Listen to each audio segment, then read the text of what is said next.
আশা পূর্ণ হবে না। এই জন্য আমরা সবাই ধৈর্য ধরি।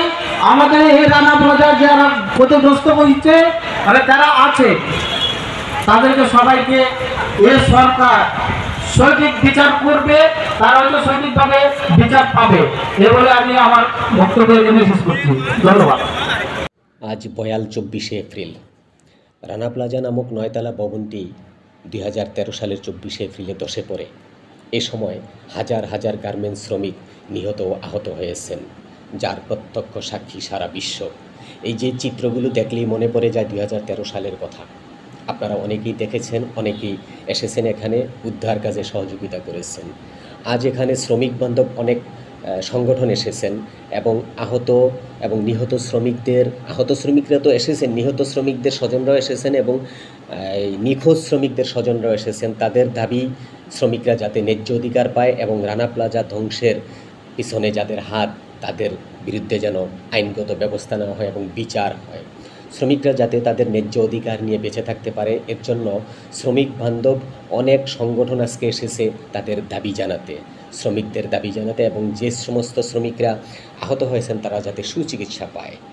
এবং রানা প্লাজার সামনে আমি আবারও বলছি, একটা স্তম্ভ নির্মাণ এবং শক্তিবল ঘোষণার দাবি করে আমার বাংলাদেশ গার্মেন্টস শিল্প শ্রমিক ফেডারেশনের পক্ষ থেকে আমি এনসিপিকে ধন্যবাদ জানাই আমাকে 1 মিনিট কথা বলার সুযোগ দেওয়ার জন্য।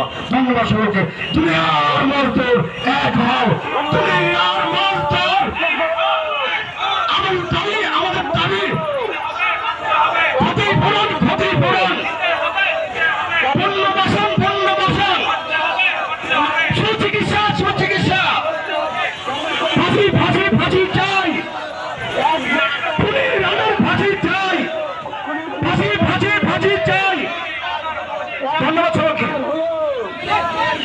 ওই সময়তে সে এপ্রিলে সেই ফাটলের নিউজ 21শে টেলিভিশনের মাধ্যমে প্রচার করেছিলেন এবং এই ভয়াবহতার কথা মানুষের সামনে নিয়ে এসেছিলেন আমাদের নাজমুল ভাই, সাংবাদিক নাজমুল ভাই, উনি বর্তমান প্রেস ক্লাবের সভাপতি। ওই সময়ের যে স্মৃতি এবং পরবর্তী তার উপরে যে হামলা এবং হুমকি, তার উপরে সে 2 মিনিট আমাদের সামনে সেই সময় কথা বলবে। নাজমুল ভাইকে আহ্বান করছি 2 মিনিট আমাদের সঙ্গে কথা বলার জন্য।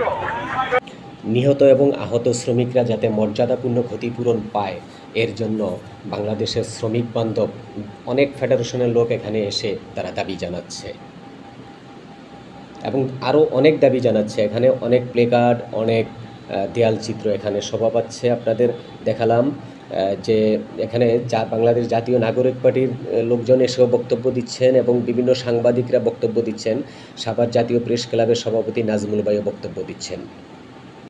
শ্রমিকদের ন্যায্য দাবি নিয়ে এখানে আপনারা বাংলাদেশ জাতীয় নাগরিক পার্টির লোকজন বক্তব্য দিচ্ছেন এবং পাশাপাশি বক্তব্য দিচ্ছেন সাংবাদিক ভাইয়েরা। এখানে আমাদের সাভার প্রেস ক্লাবের সভাপতি নাজমুল ভাই বক্তব্য দিচ্ছেন শ্রমিকদের বিভিন্ন দাবি দেওয়া নিয়ে এবং সেদিনের সেই কিছু পুরনো স্মৃতি তিনি তুলে ধরেছেন। তো একটি কথা কি বন্ধুরা, যে এই রানা প্লাজা ধ্বংসের কারণে আমরা বিশ্ব থেকে নিন্দিত হয়েছি। উদ্ধার কাজে আমি নিজেও ছিলাম, বহুদিন ছিলাম, এবং এই ঘটনা দেখে বাংলাদেশের অনেক লোক প্রমায় চলে গিয়েছিল। অনেক নিন্দিত হয়েছি আমরা, যাতে এই ধরনের ঘটনা আর না ঘটে। বিশ্বের কোথাও এই ধরনের ঘটনা ঘটেনি।